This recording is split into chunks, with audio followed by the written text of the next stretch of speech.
Well, good morning, graduates, family, friends, faculty, staff, deans, program directors, board of trustees, and special guests. We're delighted to have you here for the Spring 2024 University of Charleston Commencement Ceremony. I ask that you please stay standing, and I'd like to invite Pastor Matt Santon to provide us with an invocation this morning, and afterward, remain standing, and our very own graduating senior, Lauren Roush, will lead us with the national anthem. Matt? Thank you. Good morning. Before I pray, I'd like to read from a psalm, and for those of you who are graduating, I encourage you to think about these words as it talks about God's provision. And as I read these, think about how God has provided for you through your family, through that coach that came alongside you, through a professor, through all these different ways that God has provided for you as you listen to this psalm. The Lord is my shepherd, I shall not want. He makes me lie down in green pastures. He leads me beside still waters. He restores my soul. He leads me in paths of righteousness for his name's sake. Even though I walk through the valley of the shadow of death, I will fear no evil, for you are with me. Your rod and your staff, they comfort me. You prepare a table before me in the presence of my enemies. You anoint my head with oil, my cup overflows. Surely goodness and mercy shall follow me all the days of my life, and I shall dwell in the house of the Lord forever. Let us pray. Heavenly Father, we thank you so much for all the graduates who are gathered here. God, we thank you for their families who have supported them through these years upon getting their degrees today. God, we thank you for the faculty who have invested in them, for the coaches who have invested in them, for their friends who have supported them along the way. God, we lift up to you this ceremony this morning. And God, we also lift up to you the woman with the medical emergency and her family. God, we pray for healing and comfort for them. And God, we ask that you be present today as these graduates are recognized. In Jesus' name, amen.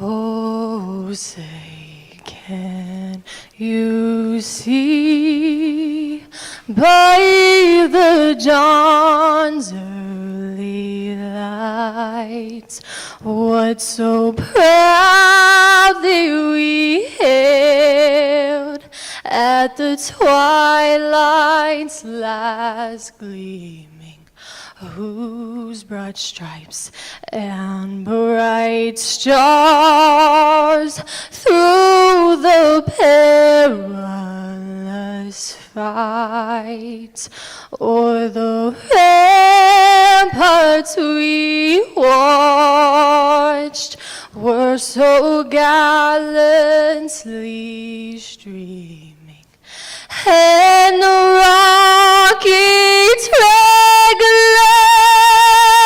the bombs bursting in air gave proof through the night that our flag was still there. Oh, say does that star-spangled banner yet wave o'er the land of the free and the home of the brave?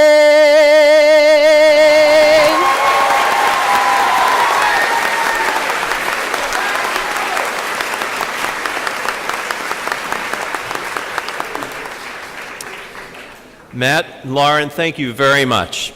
Everybody, please be seated.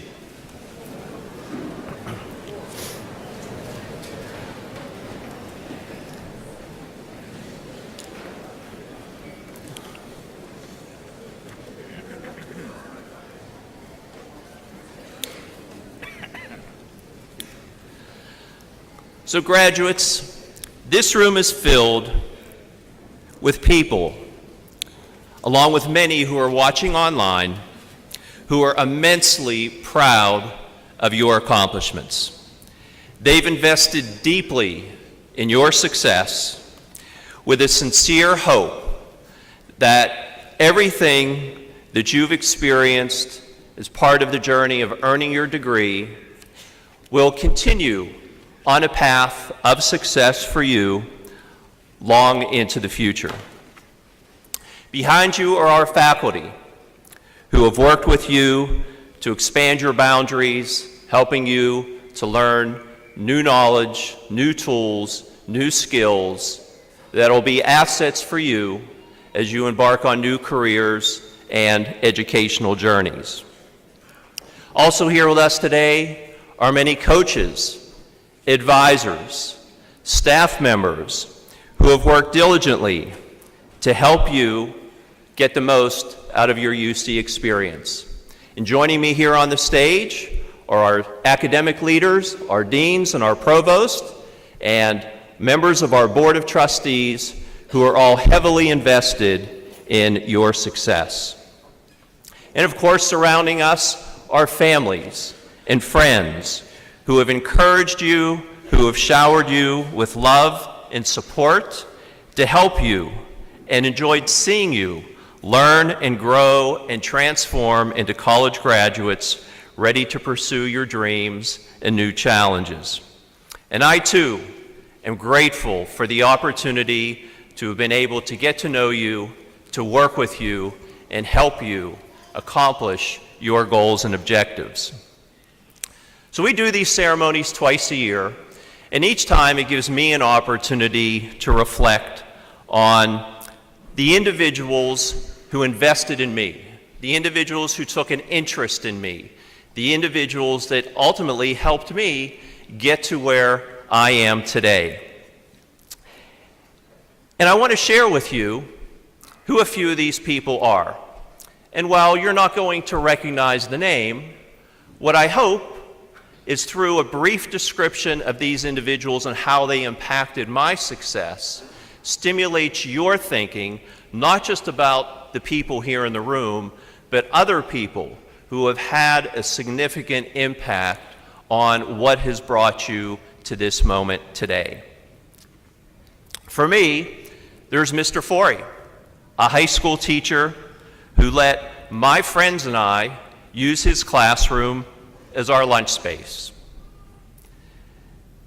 There's Jerry Myers, who hired me when I was 15 years old to work in his catering company, where I learned how to cook, I learned how to manage a kitchen, and most importantly, I learned how to work effectively with people of all ages and backgrounds. There were my English professors, Mary Hall and Professor Mike, who took an interest in what interested me, and through that process made me more interested in and gain more pleasure and enjoyment out of becoming a better writer. There was Jeff Arpan, who hired me at the University of South Carolina, who guided me on how to build and manage effective teams. And there was Joel Smith, who was the dean at the University of South Carolina, who selected me for a variety of different leadership positions and instilled in me the importance of having a clear sense of purpose that became a model for my own leadership transitions. Their interest in me and in my journey really helped me in very positive ways. While they were each mentors to me, an important characteristic that they all had in common is their passion to help others. And I want you to think about this phrase: we do what we do to serve others. We do what we do to serve others. And you're about to embark on some great new journeys. Some of you are going to become nurses or other types of healthcare clinicians and professionals. And each and every day, you're going to do your best to serve patients. Some of you are going to enter the world of business, and whether you're an accountant or a financial planner or working in human resources, you're going to serve to the best of your ability customers and clients. Some of you will become teachers, and you will be working very closely with students to help them learn and grow. And you may work in government or continue to pursue a career in the military in which you will be serving a community, a locality, or your country. We all serve as part of our professions. But I think what sets us apart as individuals, what sets us apart as people who can make a difference in other people's lives, is we serve those with whom we work and we live. That's when we have the most impact, when we make a positive difference in each other's lives. And back to all the people here in the arena. How do they feel today? They are happy and they are proud, not because they're going to walk across the stage and get handed a diploma, but because you are going to walk across the stage and get handed a diploma. They are as happy and they are as proud as each of you are today sitting in these chairs before me. So let's make that part of our purpose, to bring joy and fulfillment to our lives by doing things to help others. Let's all do what we do to serve others. Each year, our faculty nominate senior students for our Outstanding Student Award.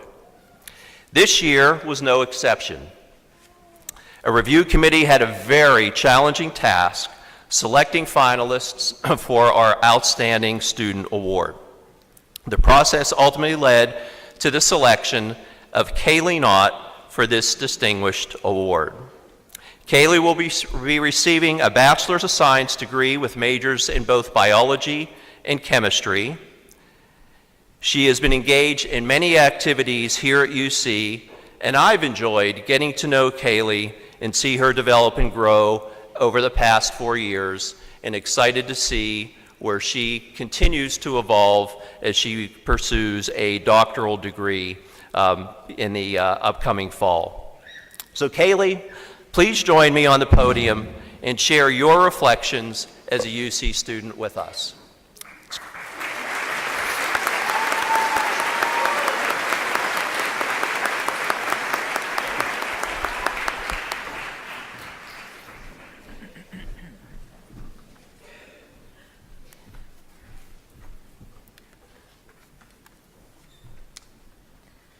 Ladies and gentlemen, I am deeply honored and grateful to stand before you today as we celebrate this momentous occasion.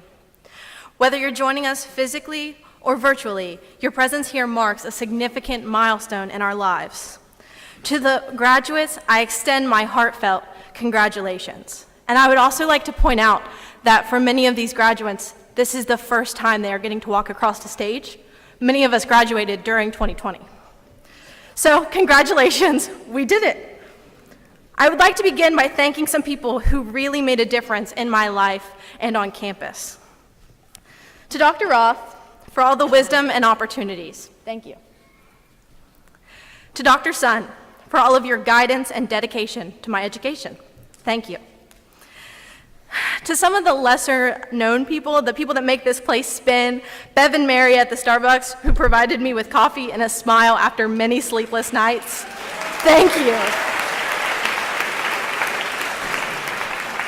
To David, who kept Middle Hall as sparkly as a dorm can get, thank you. and to Miss Della, who has the heart of all of her students and makes sure everyone is well fed. Thank you. To my parents, Tanya and Jason, for the unwavering support and love that has continuously been a pillar in my life, thank you. And to my grandparents who are here to support me, thank you. And to my one who couldn't make it, unfortunately, thank you. To Chanel and Victoria, you showed me how friendship can carry you through anything. Thank you. To the love of my life, the man whom I adore, Alexander McMillan, you are the most remarkable person and continue to amaze me. Despite personal adversity and undesirable circumstances, you continue to persevere. I am happy that no matter what is to come, you will be standing beside me. Thank you. Finally, I definitely have to thank God for making a path I should walk not only clear but desirable, and by showing his love to me through the people that I have met here. I have no place to blame but God for my success. Our journey to this point has been filled with many challenges, triumphs, and countless memories that will shape us for years to come. From late-night study sessions to impromptu cookout runs, each experience has contributed to our growth and development both academically and personally. As we reflect on our time here, we recognize the unique circumstances that have defined our college experience. The shadow of COVID-19 loomed large over us, transforming our campus into a landscape of masks and social distancing. Yet even in the face of adversity, we persevered, we adapted, we innovated, and we came together as a community to support one another. I'll never forget the resilience and camaraderie that grew within the confines of our dorm rooms. From teaching my roommate Anna how to sew, master, and quarantine, to the university traditions like Eagle Fest, these shared experiences have forged bonds that will endure long after we leave this campus. But beyond the festivities and academic achievements, let us remember the values that define us as individuals and as a collective. Let us be guided by empathy, compassion, and a commitment to creating positive change in our communities. Progressing into this next chapter of our lives, let us embrace our roles as leaders and advocates for a better world. Let us strive to create a society where opportunities abound for all, regardless of background or circumstance. Let us build workplaces that prioritize safety, equality, and respect for all employees, and never let anyone control your message. Above all, let us never forget the power of love and kindness in shaping the world around us. In the spirit of dorm living, let us continue to look out for one another, to lend a helping hand, and to share our abundance with those in need. Today, as we stand on the threshold of tomorrow, let us carry forth the lessons learned within these walls and embark on a journey filled with purpose, passion, and possibility. Congratulations once again to the graduates, and may your futures be as bright as the friendships we've forged and the memories we've created here together. Thank you.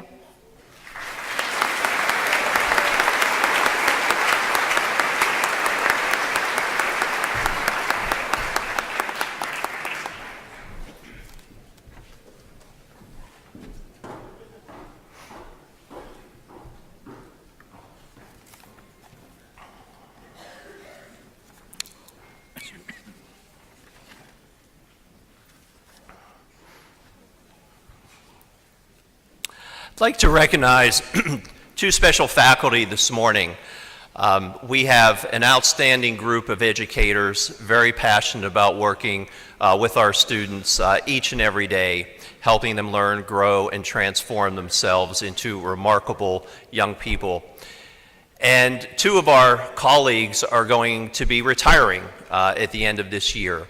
And their colleagues have nominated them, and the provost and I strongly support their recommendation to be awarded as emeritus faculty here at the University of Charleston. So I can please ask Dr. John Barnett and Professor Jay Wilt to stand to be recognized.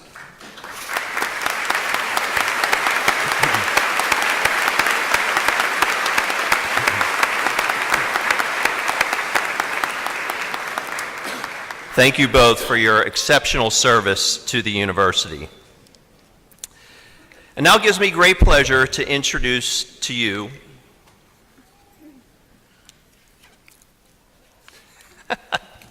wrong page. But I know who I'm introducing. Our special guest is our commencement speaker, our United States Senator, Dr. Joe Manchin III.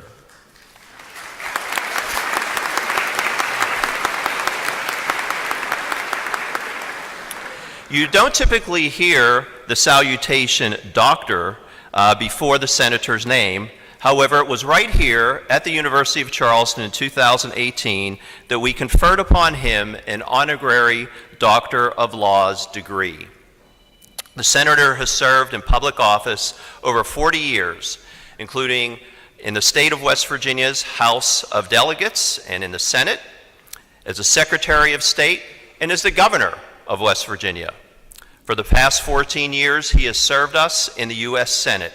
As a senior senator, he serves on a number of key Senate committees, including Energy and Natural Resources, the Select Committee on Intelligence, Veteran Affairs, and Appropriations.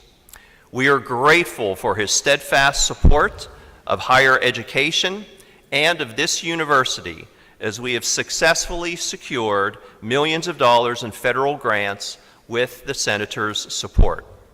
A successful businessman, avid sportsman, and devoted husband, father, and grandfather, it has been my personal pleasure to spend time with Joe Manchin and his lovely wife, Gail, as we all work together to make Charleston and West Virginia and the United States a great place to study, work, and to live.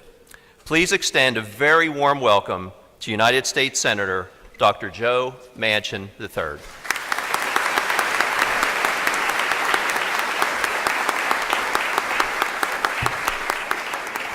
Trust me, that was an honoree too, as a doctor. Well, let me say good morning to all of you. It's an honor to be here with you all today at the fastest growing institution in West Virginia. And it's certainly one of the most beautiful, as of sits right here on the Kanawha River across from the beautiful and gorgeous state capitol. To the Board of Trustees, the faculty and staff of this great institution, thank you for what you do every day. To the parents, grandparents, spouses, friends, and loved ones in attendance today, thank you for your guidance and encouragement. You have sacrificed so much to get today's graduates to this moment. You have loved and supported them. Their success is your success too, so I hope you enjoy it. And of course, the true honorees of the day are graduating students. You don't need to look any further than the man leading this institution to inspire you to succeed. The man, as you all know, is my dear friend, Dr. Marty Roth, a dynamic, innovative leader whose dedication to this university's continued growth is unmatched. Along with his wife, Lynn, our dear friend, Marty is building the legacy of this very special university. To say that the University of Charleston is a special place with a rich history would be an understatement. When you look at what we have, and there are so many times that it could have folded. It could have folded in the early years, but the history of this institution shows the dogged persistence in overcoming challenges with creative and innovative solutions. I don't know if you know a little bit about the history, but it could have folded in 1901 because of finances. But a man named Morris Harvey from a town called Prosperity, West Virginia, saw its value, and he made a substantial gift of $100,000, which is equivalent to about $3.8 million in today's value. Since that time, UC has been on the forefront of turning challenges into opportunities. In fact, this virtue is exactly how this little school became one of the top sports universities in the country. In both 2017 and 2019, the UC men's soccer team won the NCAA Division II championship. And for 5 of the last 6 seasons, UC has been named the best athletic program in its conference. Now, these accomplishments are only matched by your scholastic achievements, which includes a 100% pass rate for nurses seeking licensure. Also, 85% of undergraduates are employed or in graduate school with 6 months of graduation, within 6 months of graduation. And 98% of UC students who take licensing or board exams pass on their first attempt. Your scholastic achievements are made possible by new initiatives, such as the Downtown Innovation Hub and UC Works, the new work program that allows you to earn your degree without incurring any debt. So you can see why the University of Charleston has had a 20% increase. I want to repeat that. A 20% increase, with most schools have gone down after the pandemic, in student enrollment in the last year alone. I'd be remiss not to address what is happening on college campuses across the country today. Let me be clear. Let me be very clear to you all. Freedom of speech and protest should be about making America better, not about tearing down our fundamental liberties. You can't build America up if you're too busy trying to tear it down. You just can't. One of our nation's leading minds, Albert Einstein, said, "Peace cannot be kept by force. It can only be achieved by understanding." We cannot turn a blind eye to foreign parties who seek to sow division and undermine the very fabric of America. It's deeply concerning that you hear the chants of death to America, propaganda, funded by national or foreign-funded organizations, can find fertile ground on our college campuses is unbelievable. This type of rhetoric not only threatens our national security, but it also undermines the principles of democracy and civility that form the cornerstone of our nation. Let us remember that the strength of our democracy lies in the ability to engage in constructive dialogue, to listen to one another with empathy and respect, and to work together towards a more perfect union as our Constitution has directed. We're never going to be perfect, but we ought to strive to be more perfect. Mother Teresa was once asked why she didn't participate in anti-war demonstrations. Here's what she said. She replied, "I will never do that. But as soon as you have a pro-peace rally, I'll be there." I've been blessed to be in a position to direct federal investments into West Virginia. And the University of Charleston has gone far and beyond, doing its part to give great return on investments of our taxpayer dollars of excellence. 2 years ago, we were able to announce a $1.6 million grant from the U.S. Economic Development Administration for this fine institution to set up a downtown innovation hub in Charleston. And it's been humming ever since. A few months later, the National Science Foundation gave UC over $200,000 for your cyber security analyst certification program. And then a month after that, the university received another $300,000 from the Department of Justice to enhance public safety across the campus. Simply said, this is just a great university you all are attending and you have graduated from and that you're supporting. In fact, my wife and I like it so much that sometimes after church we'll find it on Sundays in the dining hall there enjoying the breakfast, so we enjoy that very much. Food's really good, guys. I like it. Besides our shared love of this campus, you graduates and I have something else in common. Now, I'm going to be graduating myself this year after 14 years at a different kind of an institution in Washington called the United States Senate. So for my next chapter, I'm leaning on my roots, how I was raised and where I grew up. I grew up working for a very early age for my grandfather in a little grocery store. Then I moved over to my dad's furniture store. So retail's really in my blood. And customer satisfaction is what I've built my business on and what I've driven my life. So I became pretty good at shaking hands. So taking together all that I have learned in the past, I think I've got a pretty good shot at getting a part-time job at one of my favorite stores, either Lowe's, Home Depot, Sam's, or Walmart's. Because those are really people places where they like to shake hands. I think I got a shot there. But joking aside, while Congress definitely has its issues, the experience that I have gained has been unparalleled. From my role as chairman of the Energy Committee and Natural Resources to having a seat at the table discussing our most sensitive secret intelligence that only 15 of us sat on. Only 15 senators out of 100 sat on this committee. I can't believe what we were able to witness and what we were able to learn, understand, and the challenges we have, but the successes we've had. I've learned firsthand our strengths and vulnerabilities. Make no mistake, and I want to make very clear on this, America is the superpower of the world, not only because of our economic and military might, which you hear so much about, but because of our unmatched compassion that we have for freedom around the world. We are always the first to lend a helping hand to those in need through tragedy and disaster. Trust me, there is not another country in the world that has the desire or the ability to do all of the above that I just said. The reality is that you have so much opportunity ahead of you, and it starts right here. You're blessed to be in a job market that is hiring. There are 8.8 million job vacancies across this wonderful country of ours, the United States of America. There are 44,000 job openings today right here in West Virginia. And there's thousands more being added every day, such as Nucor, Form Energy, the Hydrogen Hub. Not only would we like for you to stay, we would love for you to stay. And to be quite honest, we need you to stay. So why don't you let West Virginia be the place where you make a difference and you leave your mark? not just here, but across the country and across the world. I think we can establish that you're entering a very different world than I did when I graduated back in 1970. The world you are graduating into is different in many amazing ways, from the internet to holding a computer in the palm of your hand to having more than what I had, 3 major network stations where I got my news to connect me with the world. Your world is so much different in many ways that it can bring us harm as much as it can do good. We got to learn from the lessons of the past. One of the main differences between 1970 and 2024 is artificial intelligence, which is coming strong. AI will change our lives as we know it, and the United States must be at the forefront of these new technologies, as we have been with the internet.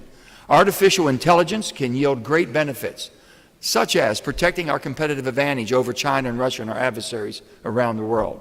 AI has groundbreaking implications for advancements in medicine, law enforcement, border security, education, and so many other fields.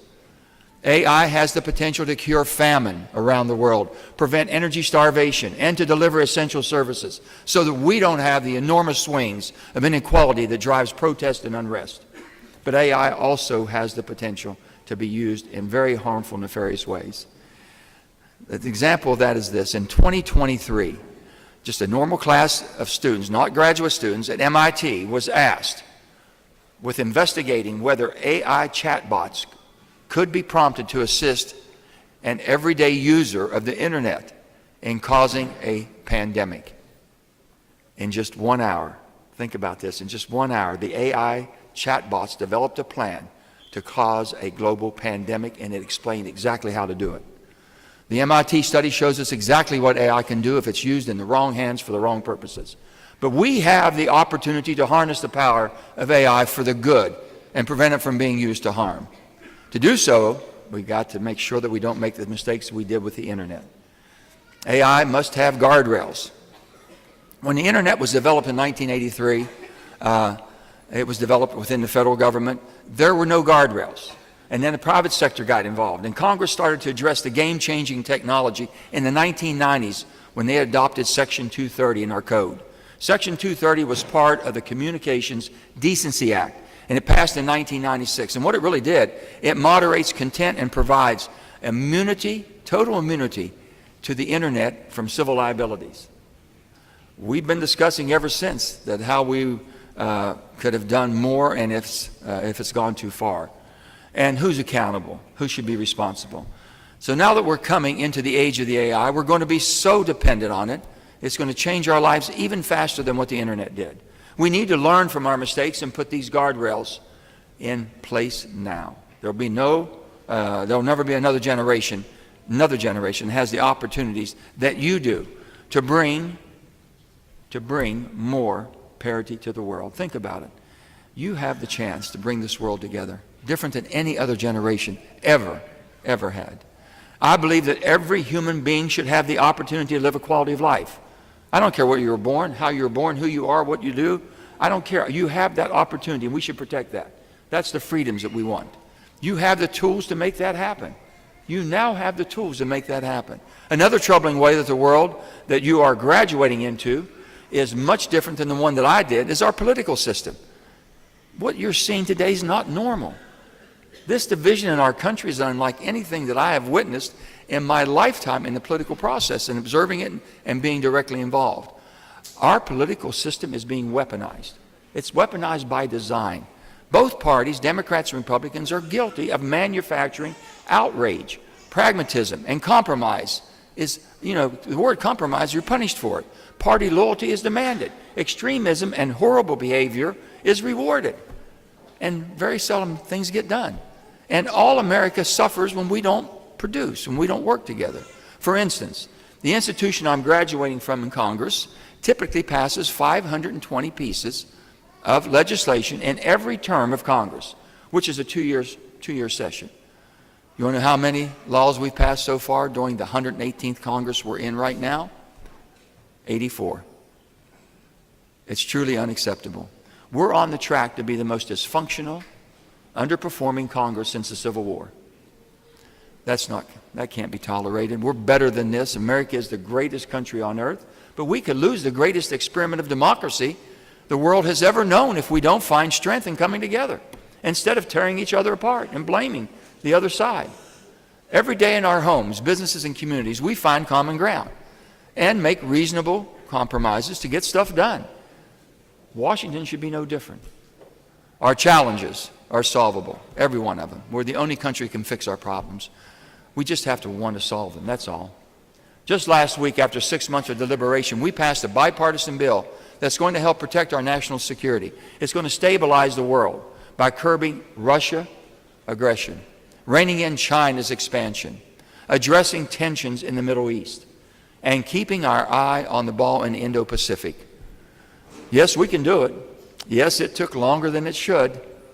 But as Winston Churchill once said when he was trying to get the United States involved in World War II, he says to his cabinet, "Don't worry about the United States. The Americans always do the right thing after they've tried everything else." That's democracy. It's who we are. And as I conclude, I want to share something from my time in the Senate. Washington is not going to fix itself. If you think it's going to right that ship, it won't. The status quo is just too profitable. The division sown by both parties is really, truly big business. So my post-graduation plans are to bet on you. I have grandchildren your age. I know that you have high expectations. You demand more from everything, and you want instant gratification, and it isn't instant enough. You want it faster. My request is for you to apply the same criteria to your democracy and your community as you do for what you want for yourself. You must fix the political system that sends the wrong people for the wrong reason to Washington. It's called public service, not self-service. You can tell. We all have a gut reaction when you meet somebody that's more interested in themselves than they are in you and wanting to help you. Work together with each other and your family and in your job to make things better. But always remember that you can disagree as long as you respectfully disagree and walk away with respect for each other. Be involved and be informed. Get engaged to make a difference in everything around you. Don't sit back and watch life go by. Be involved. You're preparing, and you are prepared right now to do that. Each and every one of you have so much to give, to share, and to contribute to your community, which in turn strengthens your state and improves our country. I'm going to finish the way I started and ask for you to live the virtue that this great institution has instilled. Always look at challenges as opportunities. So look for an opportunity. Every time you think that you've got a challenge you don't know how you're going to overcome, there's an opportunity laying in there. And don't be afraid to make a mistake. The Roman philosopher Cicero said, "To err is human." You're a human being. You're expected to make mistakes. As long as you're trying to do something good and help other people, you can fix those mistakes. The ones you can't fix is the ones you intended to do harm and make things worse. Those can't be fixed. And that's what you have to make sure that you guard yourself against. It's just an opportunity I think that we'll never see again. I want to leave you with this. Steve Jobs famously stated, and you all know, you heard about Steve Jobs and how he brought the computer, Apple computer and everything. But Steve Jobs famously stated, "Only those crazy enough to think that they can change the world are the ones that do."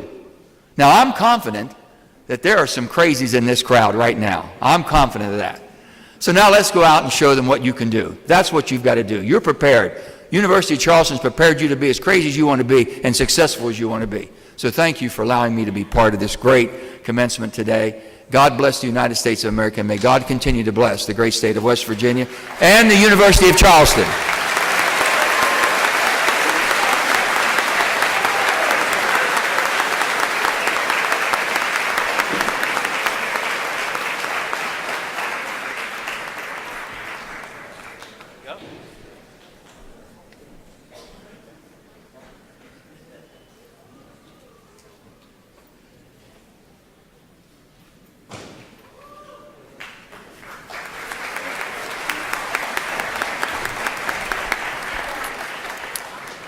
Thank you very much, Senator. Appreciate your passion, your leadership, and those inspiring words.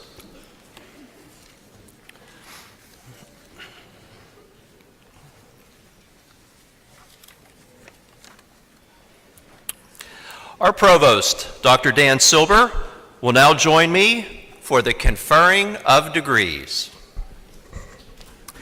Will the candidates for the associate degrees please stand and remain standing?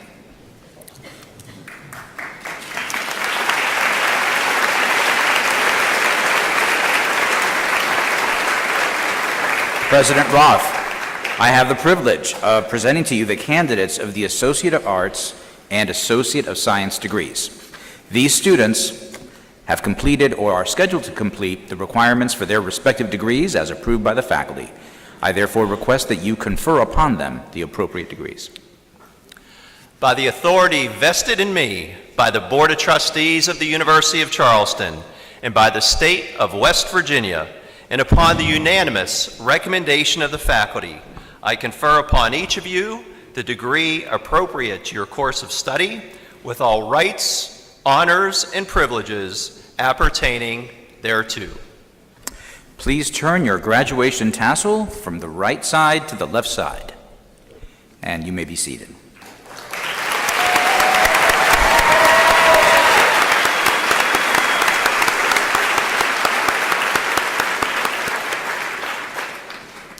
Now, will the candidates for the bachelor degrees please stand and remain standing?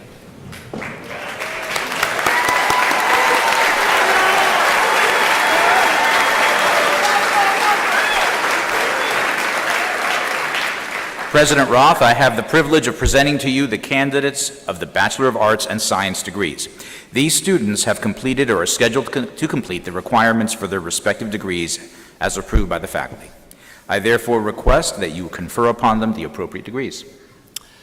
By the authority vested in me by the Board of Trustees of the University of Charleston and by the State of West Virginia, and upon the unanimous recommendation of the faculty, I confer upon each of you the degree appropriate to your course of study, with all rights, privileges, honors appertaining thereto. Please turn your graduation tassel from the right side to the left side, and you may be seated.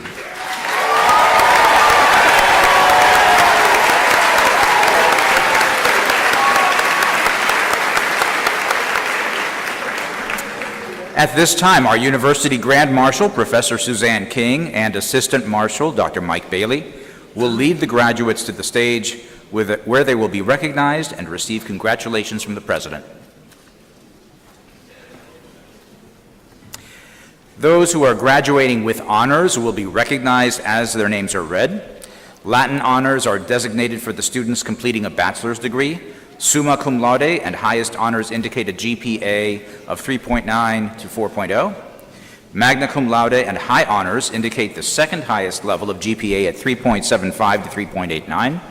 And cum laude and honors indicate the third highest level of GPA at 3.5 to 3.74. Finally, academic distinction is awarded to students who transfer in more than half of the credits needed to complete their degree and achieve a 3.9 GPA or higher, 3.90 GPA or higher at UC. Now, the following students are receiving a Bachelor of Arts degree from the School of Arts and Sciences. Chasey Beard, summa cum laude.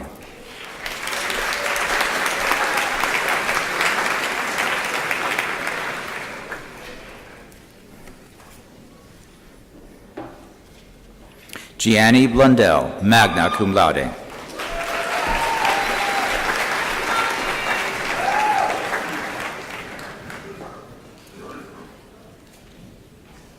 Jaron Brakefield, cum laude.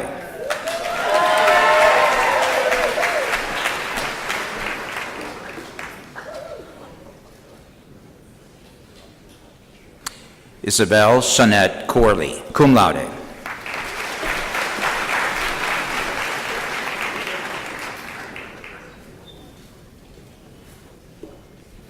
Brooke Elaine DeVold, summa cum laude.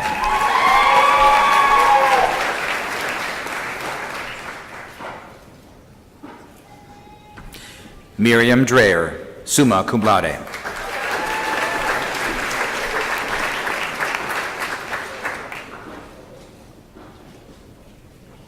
Megan J. Epling.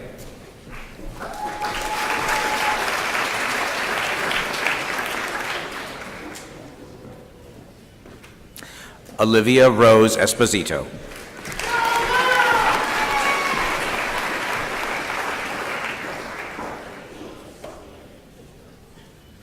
Emilia Flores.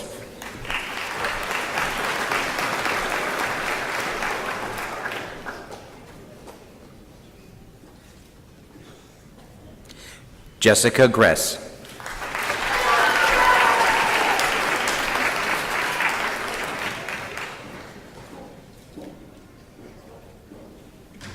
Taylor Hamlin, cum laude.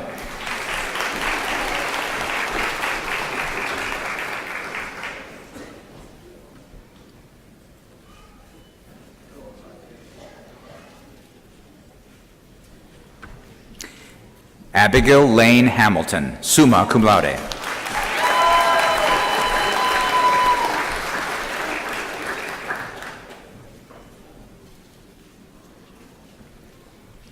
Michaela Harding, cum laude.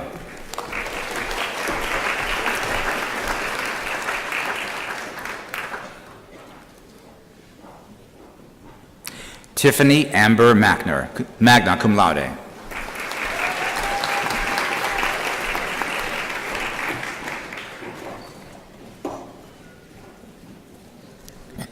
Rebecca Faith Little, cum laude.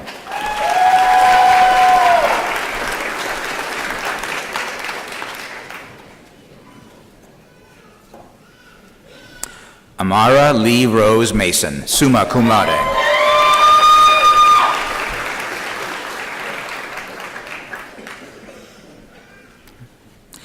Darlene A. Robinson.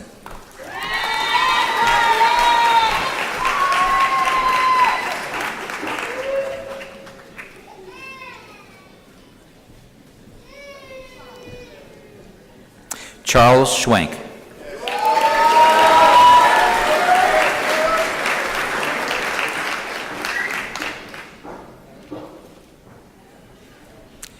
Justin E. Webster, summa cum laude.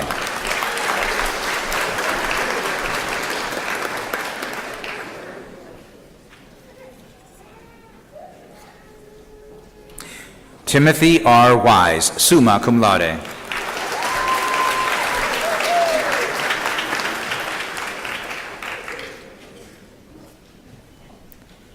Freddie Word.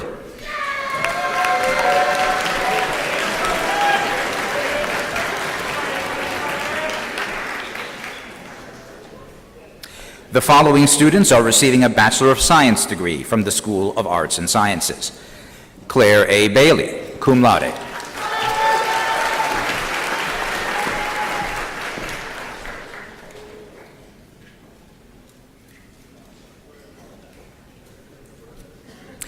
Lily Claire Bias, cum laude.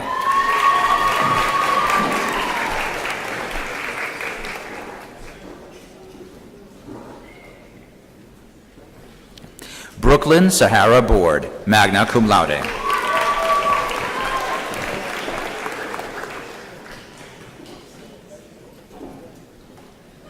Iggy Chalker, cum laude.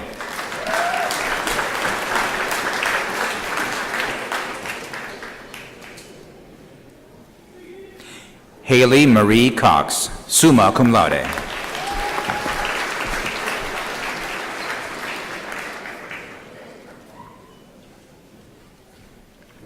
Sydney Lauren Daniels.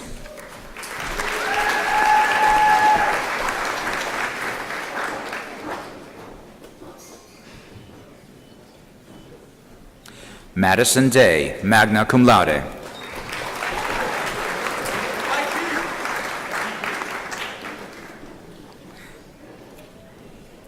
Andrés Felipe Delgado Restrepo, cum laude.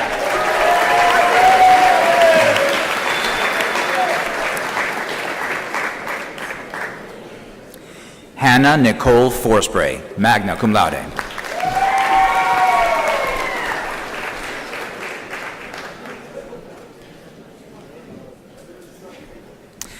Haley Marie Fragale, magna cum laude.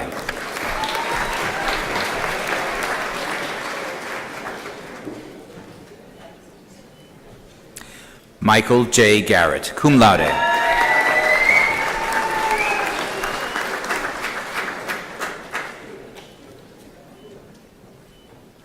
Santiago Grandas Forero, summa cum laude.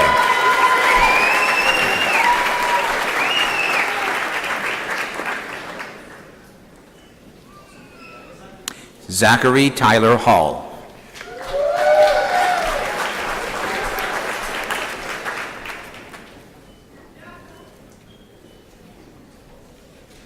Kaylin Harley, cum laude.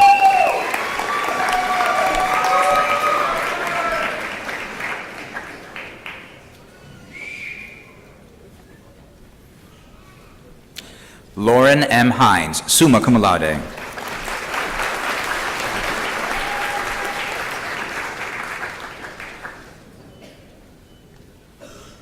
Morgan Ashley Hoppy, summa cum laude.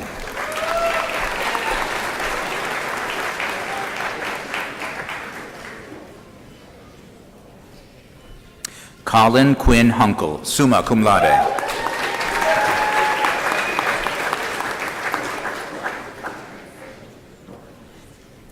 Caden Ayub Jarouj, cum laude.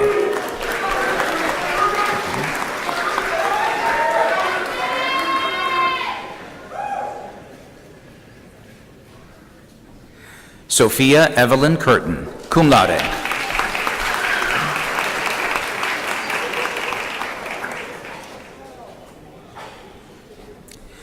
Myra McLaughlin, cum laude.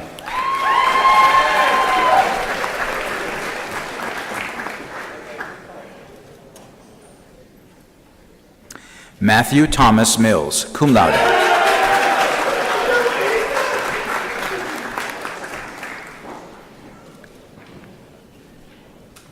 Jonathan Nguyen, cum laude.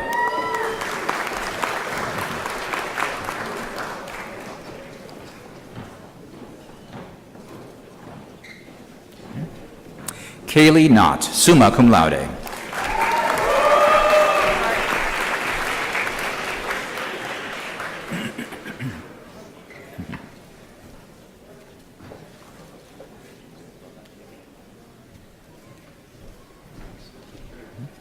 Rachel Osborne.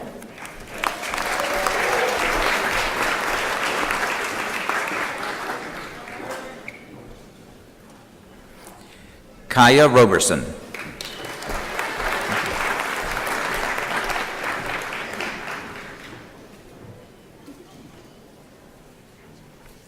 Lauren Elizabeth Rausch, magna cum laude.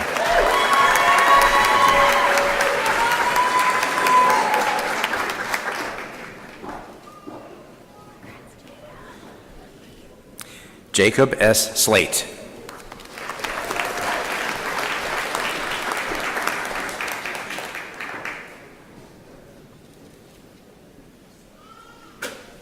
Stormy Cheyenne Surface.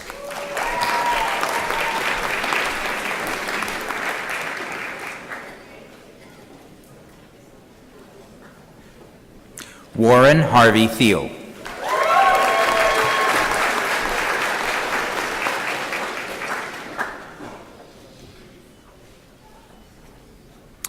Emily Olivia Thomas.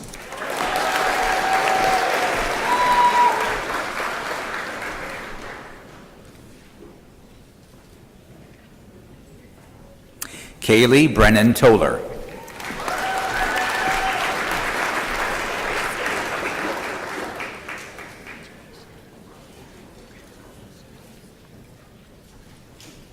Evan Ulrich.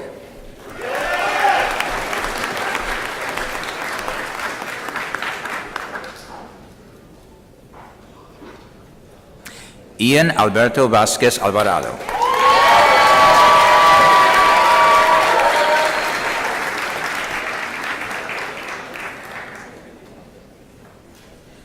Ruba Webby, cum laude.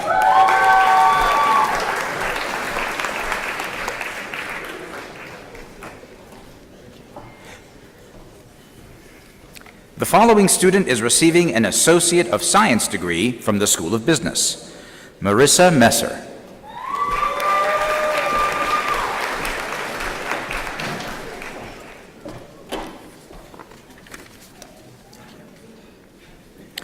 The following students are receiving a Bachelor of Science degree from the School of Business. Thomas Mikkel Ashworth, summa cum laude.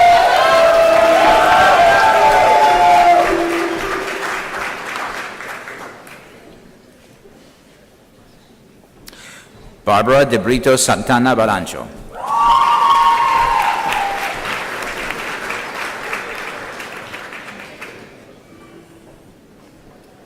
Sage A. Burnson.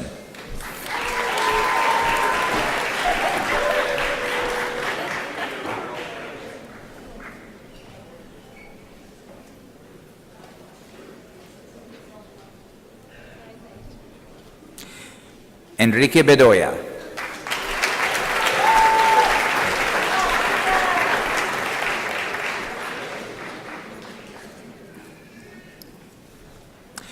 William Stoy Bilangi.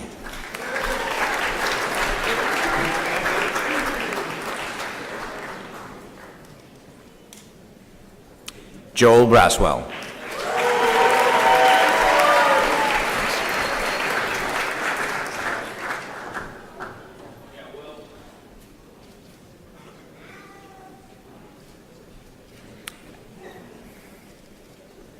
Alex Brink.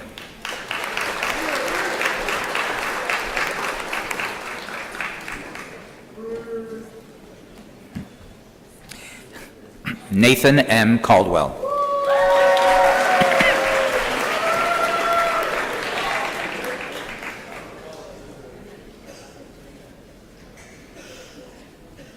Nathan J. Cartier, magna cum laude.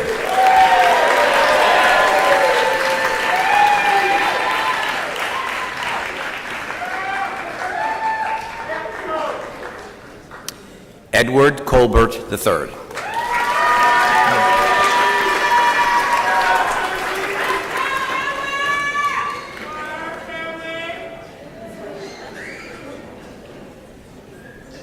Jacob Lee Craig.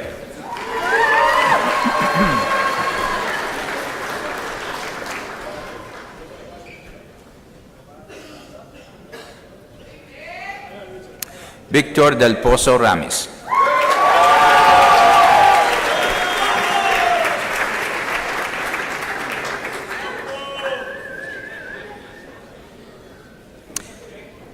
Christian Fisher, summa cum laude.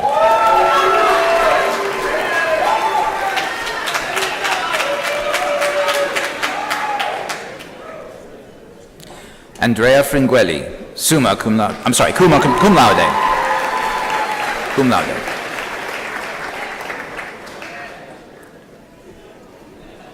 Joseph Gasper, cum laude.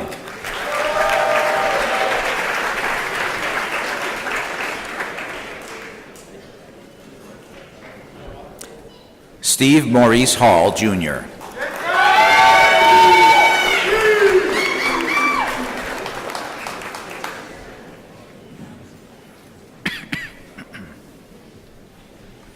Eli Matthew Hughes, summa cum laude.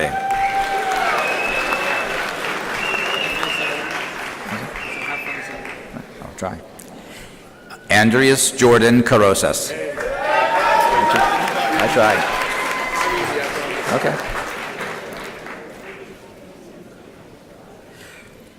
Bryce Keith.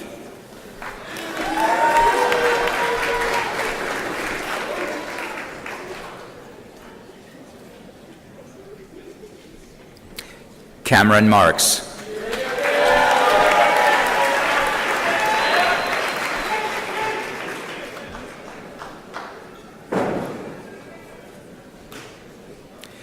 Bethany Grace McFarland, magna cum laude.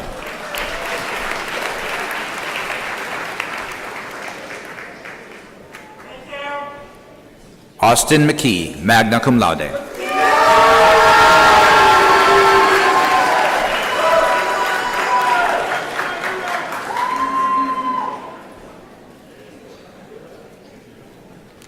Alexander Paul McMillan.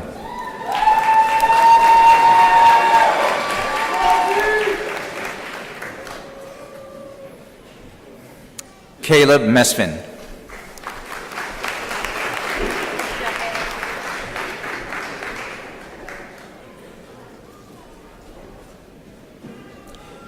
Aiden Sean O'Leary.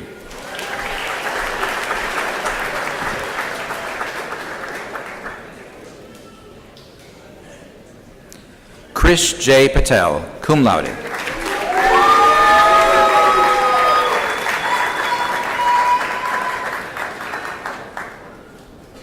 Joanne Rawson, cum laude.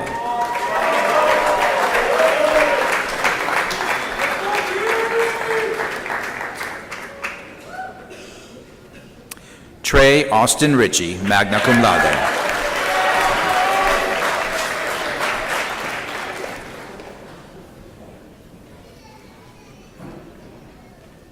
Morgan M. Saunders, summa cum laude.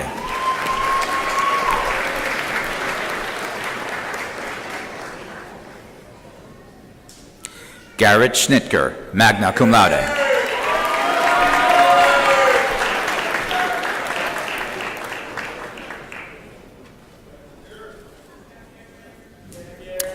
Damian Smith, summa cum laude.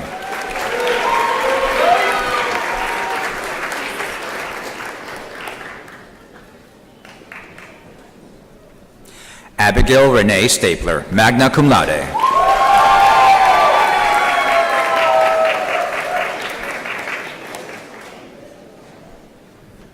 Dylan Stinson.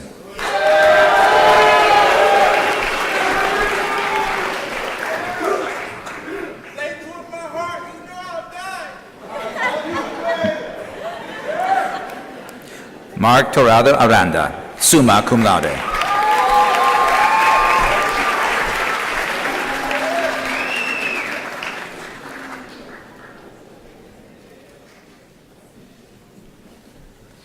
James Ryan Walker.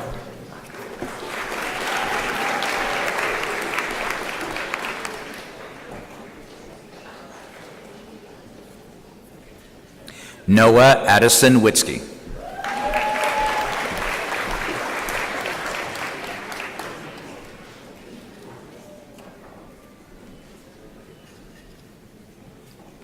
Dyson O. Ewell.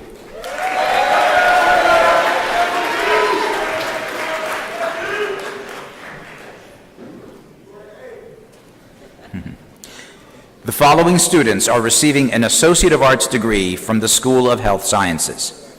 Abby L. Atkins.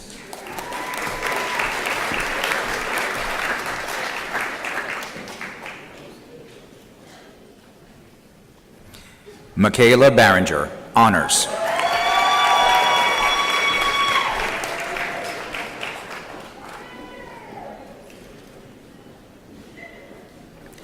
Rihanna Bartram, honors.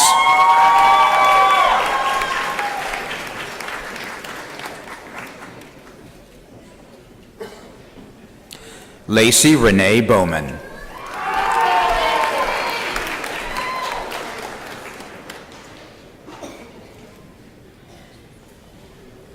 Crystal Lynn Butcher.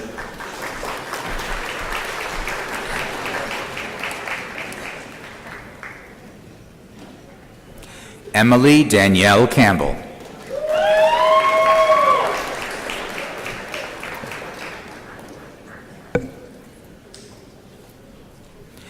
Delta Dawn Kraus.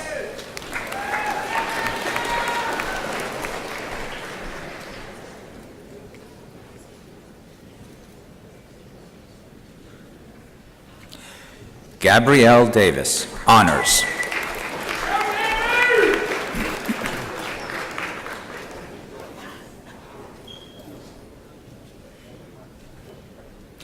Madison Griffith.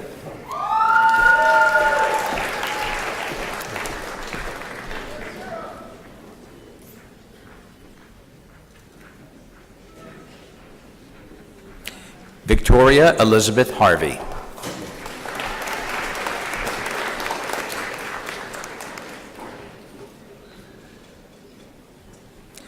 Samuel Joe Lively.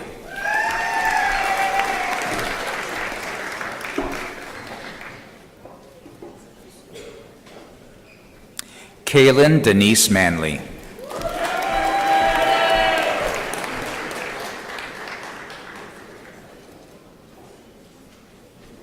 Christina Martin.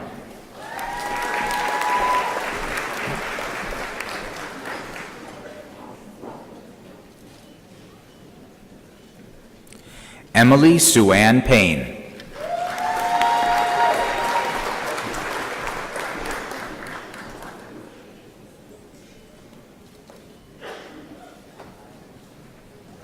Stacy N. Pittman, honors.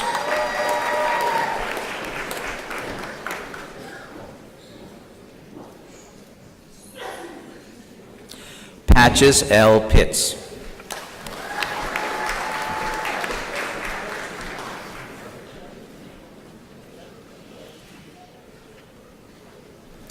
Cassandra Dawn Prophet.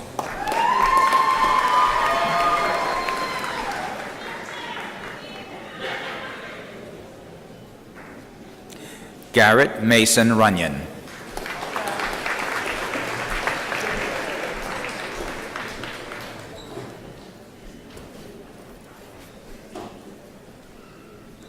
Savannah Dawn Sizemore.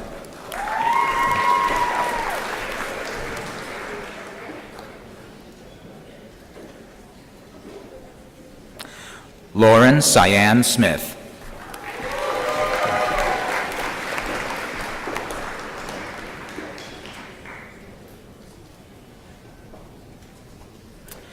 Brianna Janae Wallace.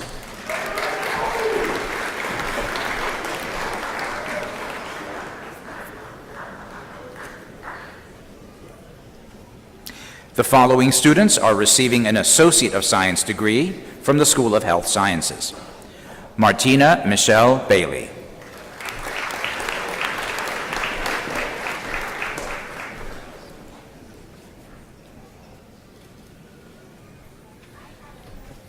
Desiree Blankenship.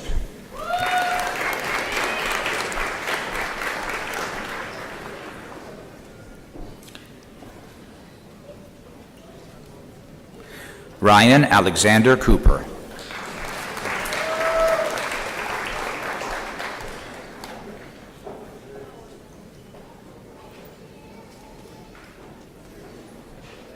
Alyssa Ann Daniels.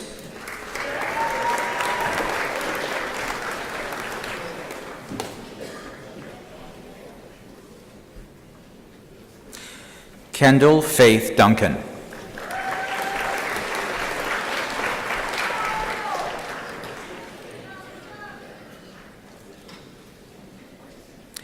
Quinn Flores.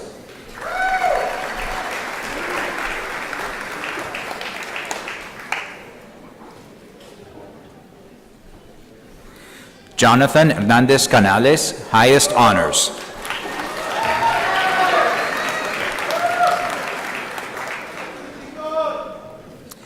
Reagan Brianne Lilly.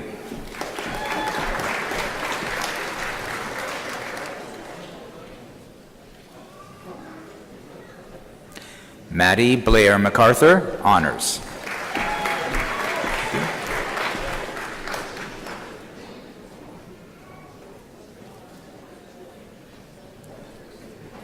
Amanda Dwinell Elaine Minor.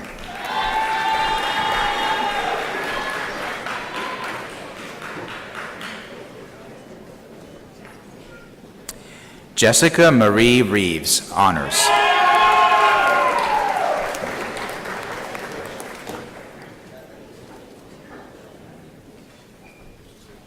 Elizabeth Lynn Shahan.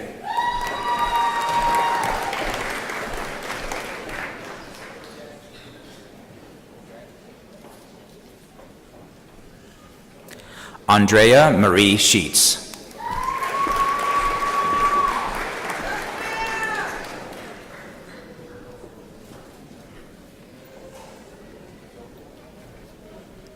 Zachary Walker.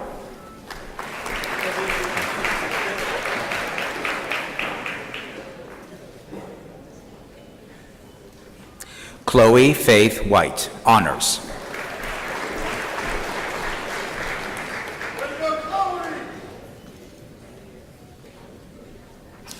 Renee Lynn Weingartner, honors.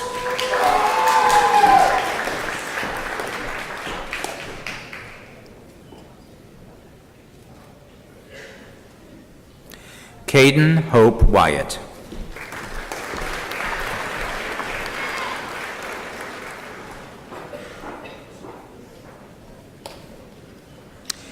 The following students are receiving a Bachelor of Science degree from the School of Health Sciences. Mackenzie Adkins.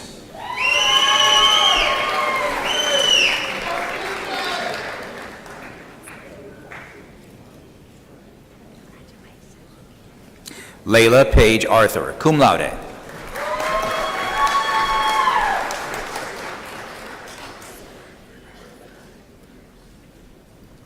Shannon Bell.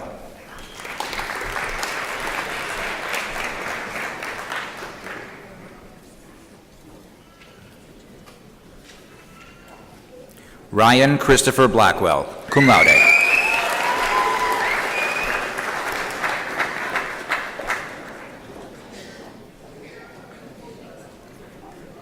John Bowman.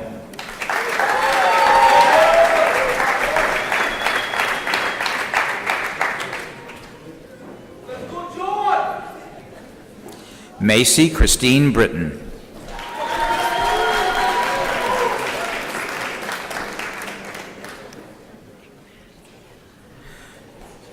Nakia Lachelle Bumgardner Ferguson.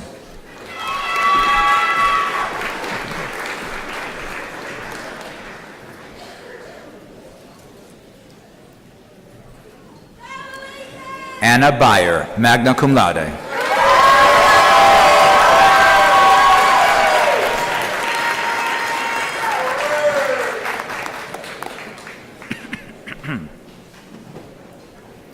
Christopher Carroll, cum laude.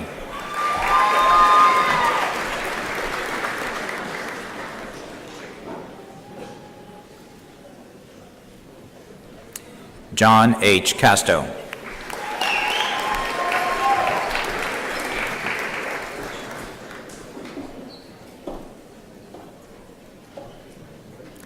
Krista Nicole Casto.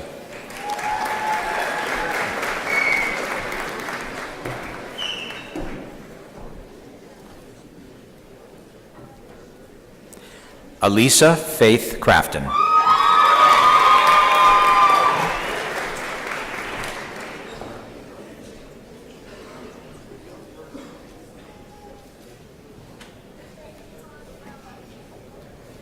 Elijah J. Davis.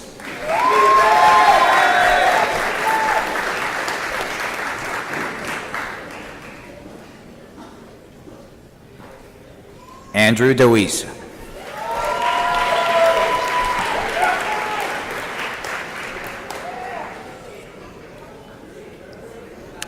Beatrice Dietz.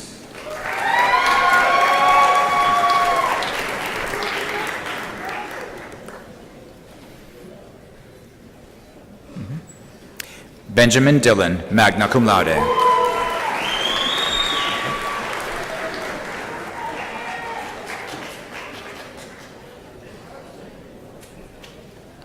Ansley Donegan.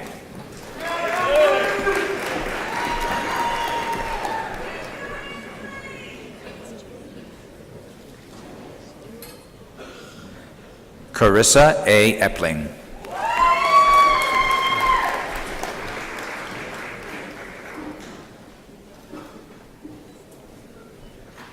Jade Espinoza.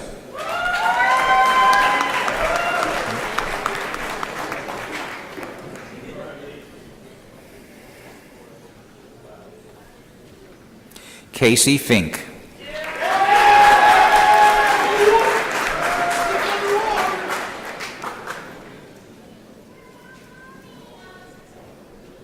Willie Belton Floyd IV.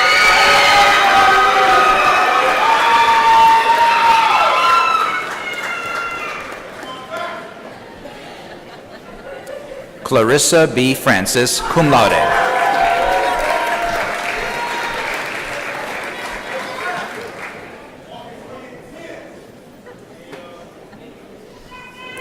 Cody Daniel Godbold.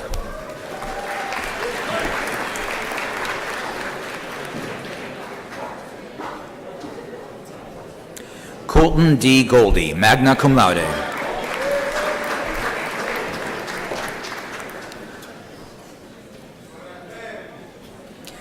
Alex Kyle Harris, cum laude.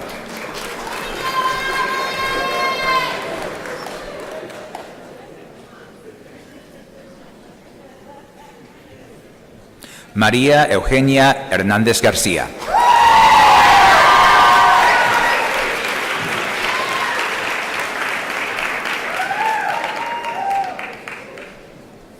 Jamie Lee Irvine.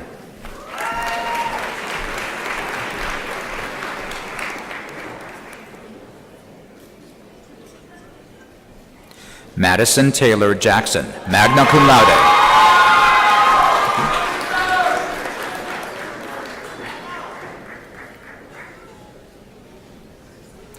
Rumaya Azriana Johnson.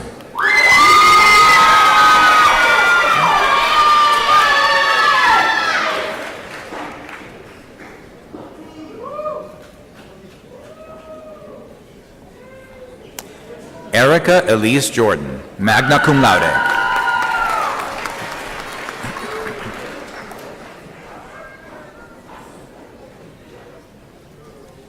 Emily Nicole Kupfner, cum laude.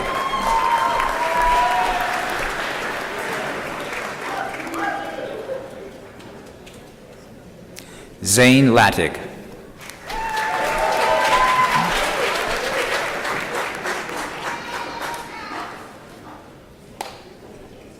Angelo Mercado Lee.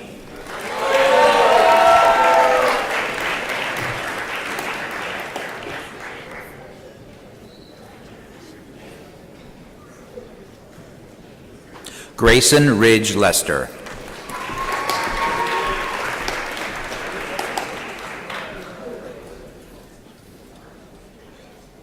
Adriana Lester.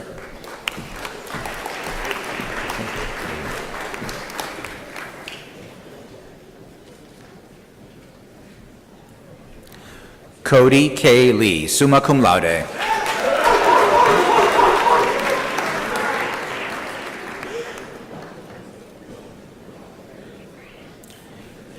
Donovan McAllister.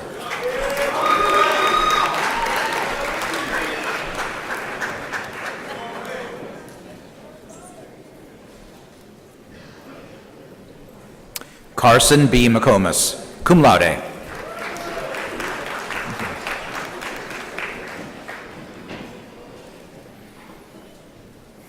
Monica McCormick, cum laude.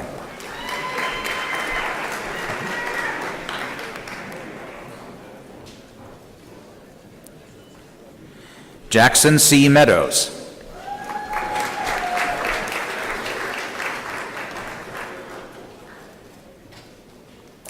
Melissa Meadows, cum laude.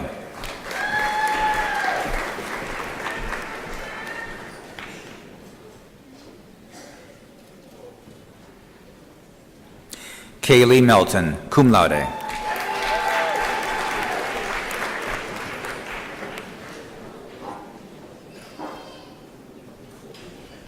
Matthew Shane Moore II, magna cum laude.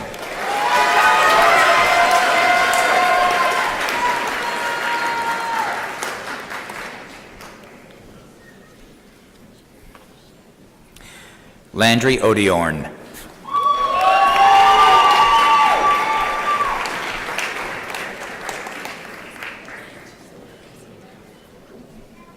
Carly Grace Osborne.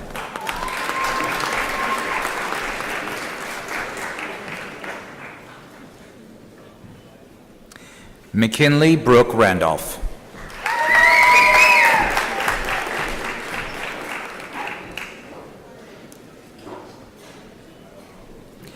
Aaron P. Rawlings.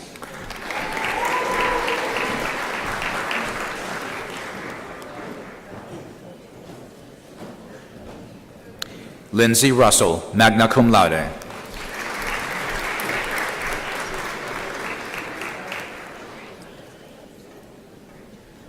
Madison Schaefer.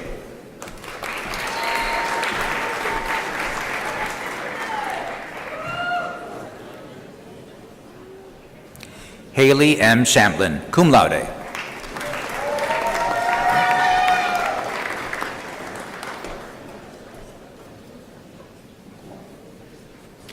Emily Steerwalt.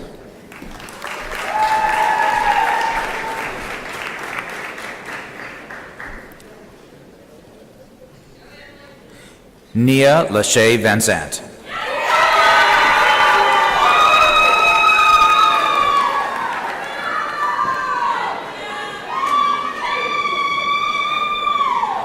The following students are receiving a Bachelor of Science degree from the School of Leadership. Elvis Alfonso Allen.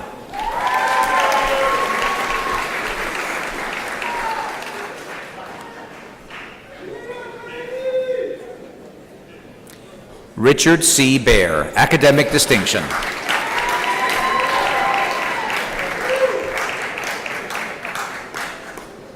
Brandon J. Bolt, academic distinction.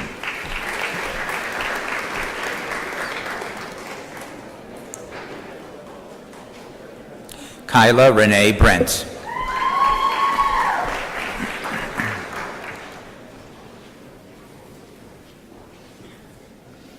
Stephen R. Cyrus, academic distinction.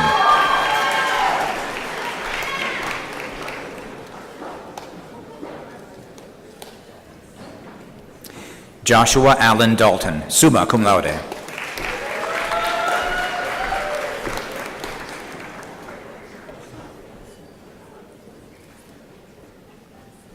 Jeffrey Eaton, academic distinction.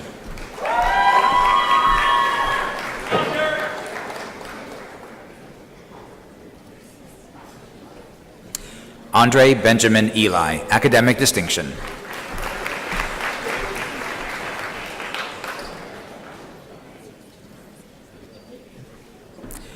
Corey Allen Gogwin, academic distinction.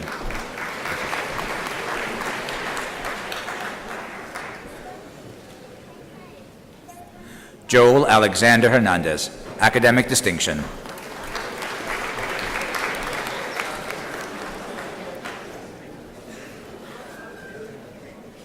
Ryan Joseph Hickey, academic distinction.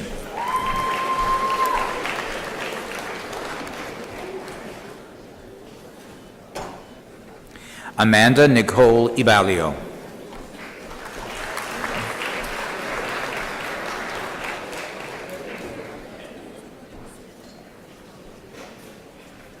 William Tyler Lovett.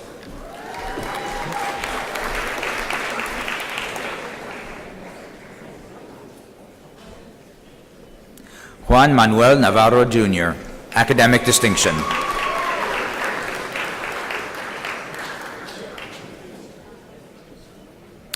David O. Patterson, academic distinction.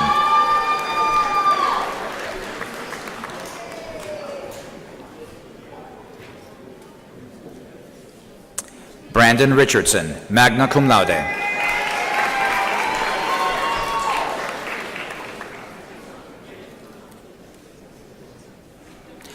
Brandon Tyler Russell, academic distinction.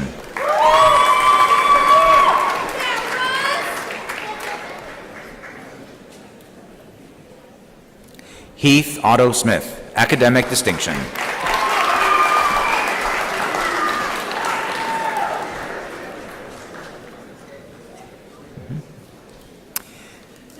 Let us again congratulate all the graduates.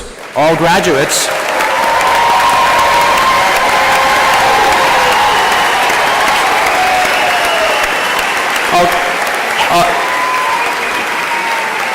All graduates, please rise and remain standing.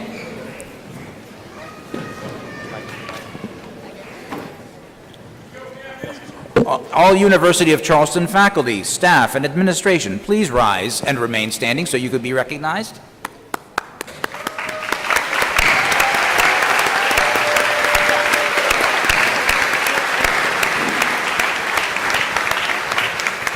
And all family and friends who've made this day possible, please rise and remain standing as we acknowledge our appreciation of your support for our graduates.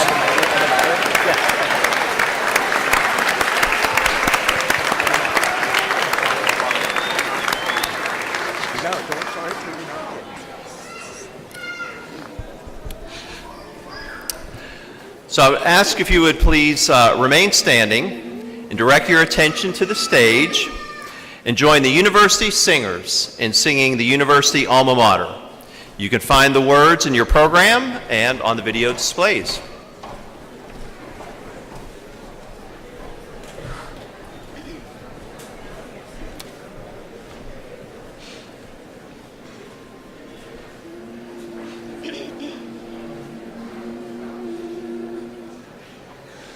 In the shadow of the mountain by Canoa's river, are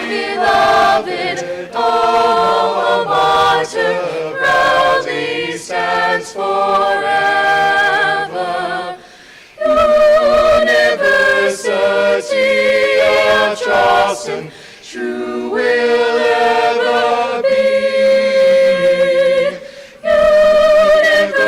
University of Charleston, hail, oh hail to thee.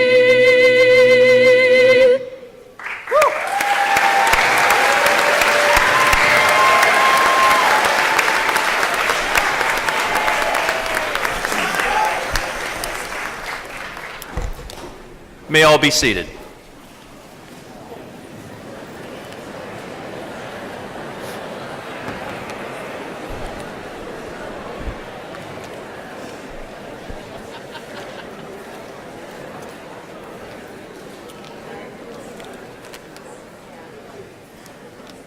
Once again, I want to thank you all for being here for this tremendous occasion. Let me close by sharing that in my experience, there are three types of people. There are those who make things happen. There are those who let things happen. And then there are those who have no clue what happened. Golden Eagles, go out and make great things happen. Congratulations again.